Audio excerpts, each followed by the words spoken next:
to the Shepherd Connection. I'm Casey Sachs. West Virginia's own Robert C. Byrd has recently become the longest-serving senator in congressional history. In light of this accomplishment, he is making his personal archives available to the public. With more information, Norman Geis reports.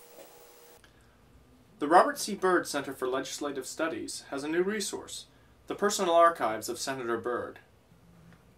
To discuss this, I interviewed Dr. Raymond Smock, the director of the Byrd Center. The Byrd Center is a place where we study and research the United States Congress and the U.S. Constitution, and our goal is to provide the public and scholars and the press with a better understanding of the importance of the United States Congress as a major institution of our government. And we study its entire history, and we're doing two major projects right now that will result in 2-volume studies of important aspects of Congress, congressional investigations in particular. What kind of resources does the Byrd Center have? The Byrd Center has a 100-seat auditorium, which has become a very popular place on the campus for a lot of different kinds of programs besides our own.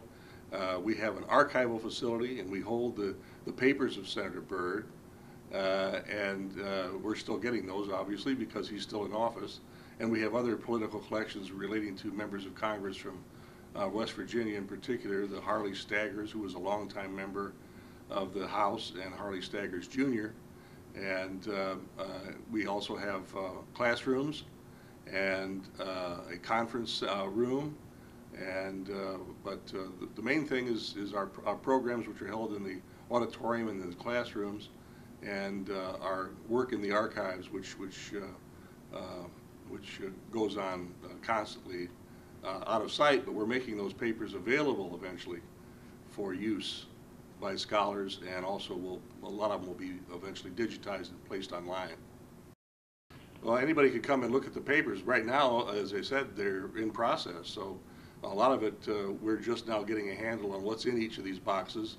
We just received another 138 boxes of Senator Byrd's papers just this past week. So, and we're just processing those right now. So eventually, if any researcher wanted to come and look at the material that we have on an individual case-by-case basis, if they were looking for something specific, we would help them find it and make it available. Senator Byrd is an incredible historian in his own right. Wrote a 4-volume history of the Senate, and wrote a history of the Roman Republic, and he has been an incredible student of history. And a lot of the things that we have in our own archives show the kind of research he did. For more information, go to www.byrdcenter.org. For the Shepherd Connection, I'm Norman Geis.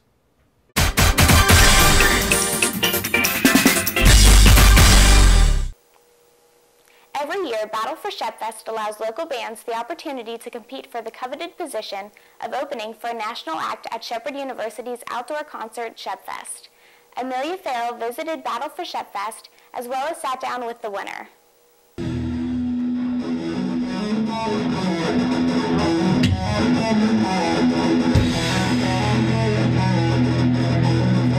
Pick up your feet!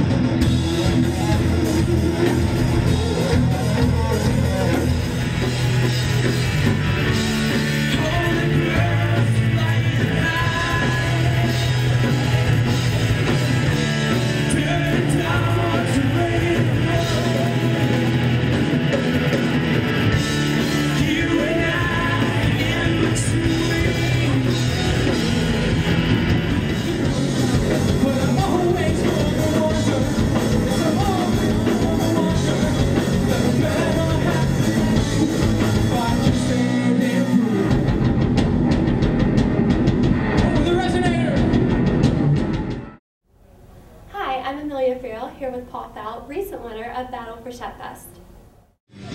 Every time I'm walking down my street, some pretty young girl will start breaking down with me now.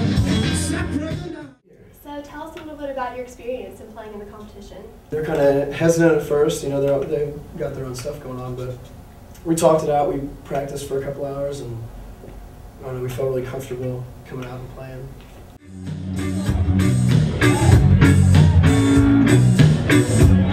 You guys having fun? Haven't wondered where you came from. Haven't wondered if you stay. What kind of style of music did you play? It's more, it's definitely blues based. Like that's most of the music I do is blues music, but it's kind of newer, you know. It's take like some funk music and some jazz and some rock and kind of mix them up, and that's especially with Phil. Phil is really groovy and funky on the bass, so I don't know, it brought a lot of those elements out, and it was we really just wanted to have something that people could dance to and just feel and have a good time.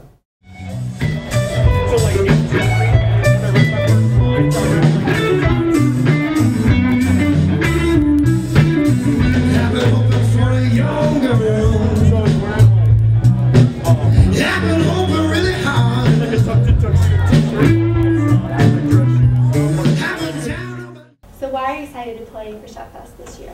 Well, it's my senior year, and I've always wanted to play, but I never really had, I guess, what I needed to get there. You know, I played with a lot of older guys, and it was a college thing, so I really wanted to play with students, and I just think it'd be a really cool way to close out my senior year playing in front of all my friends and other students that I've been in classes with for 4 years. So.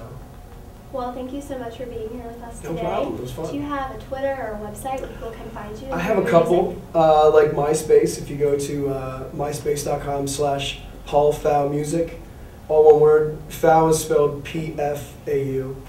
Also, Reverb Nation. It's reverbnation.com/PaulFau.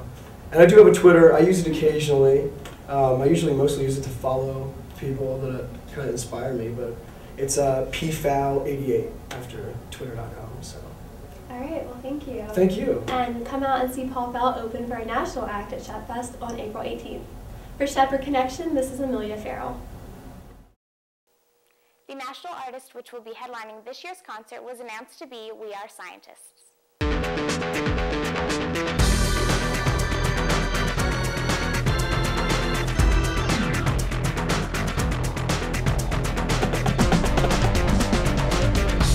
Hello, I'm Suzanne Shipley, President of Shepherd University. Your journey to the unexpected starts now.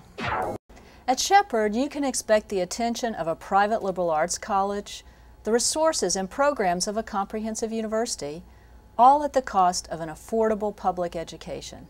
Shepherd, unexpected. At Shepherd, expect more majors, more individual attention, more opportunities to explore cutting-edge subjects, more hands-on experiences, more outdoor recreation, more championship athletics, more fun, and more possibilities. There's no better way to experience life at Shepherd University than to visit. Is Shepherd what you expected?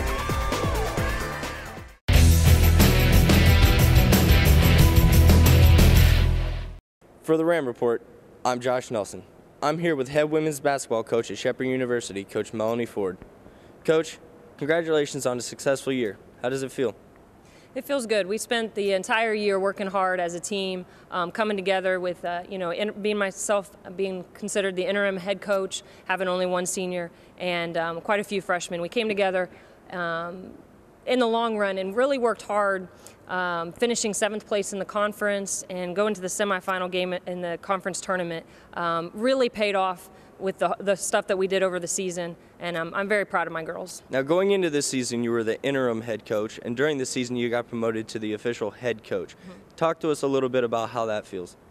Oh, it feels great. You know, I've been here for 7 years now as an assistant coach and then associate head coach. And earlier this year, around August, our head coach, Jody Runner, had stepped down, and Shepherd had offered me the interim position. And I was extremely excited about the opportunity. I've been here for, like I said, 7 years, and when you've helped build the program, it feels good to be able to continue that success with the girls.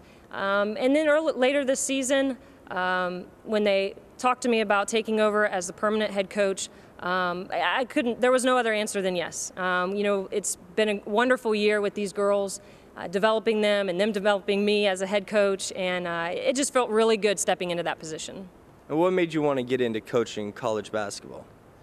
Well, you know, as a young kid growing up in Indiana, you know, we play a lot of basketball, and my father was my head coach in high school, and you know, watching him and learning a lot from him, there were times when I thought, maybe this isn't what I want to do, and then there were times when I really felt like I was meant to be a head coach. I was meant to kind of, you know, lead young girls through the 4 years of their college careers and giving them that opportunity to be a student athlete and develop as a full player. Now, what kind of advice do you have for young girls that want to play college basketball? I would say take the time now. When you're young, get out into the gym, ask your parents, your coaches, your rec league coaches, that type of thing, to take the time and work on your game. And that might be, you know, playing pickup with some teammates, getting on some AAU teams in the summer, you know, trying out for your school leagues and working hard. You have to spend the time in the gym, you know, running those sprints, getting in the weight room when you're in high school, and just constantly getting out there and playing and improving your game. What kind of goals do you set for your time here at Shepherd? Well, we're going to spend the off season right now getting into the weight room, spending some time in the gym, you know, getting the conditioning that we just talked about, and preparing ourselves and our minds, bodies and minds for next year. We're going to talk a lot about our system and the style that we need to improve on from last year to this coming year. And, you know, we're going to have 2 juniors this coming year, and so we're going to be a little bit more veteran, 5 sophomores and about 7 freshmen, or I mean 5 juniors and 7 sophomores. So we're just going to start developing and playing a lot together, getting to know each other even more. Well, Coach, we're about out of time for now. Thanks a lot, and hopefully you have another successful season next year. For the Ram Report, I'm Josh Nelson.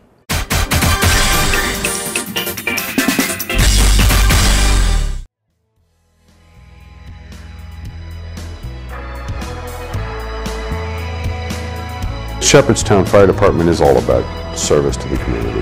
There's no question about that. And it's all because of the dedication of its members. The membership as a whole, not necessarily an individual member, but the entire membership. And that means even the associate members, and it means even the people that just come in to help us raise money.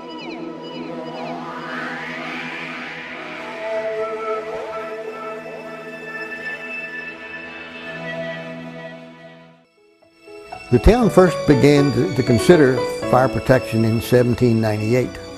They ordered a fire engine at the time, which was nothing but a box with a pump, hand-cranked pump on it. And so we got the first piece of equipment in 1804, and that's when we consider the formation date, because there's no record that any actual group ever formed, but somebody had to run that thing. The people that's in the department now don't remember when I come in the department.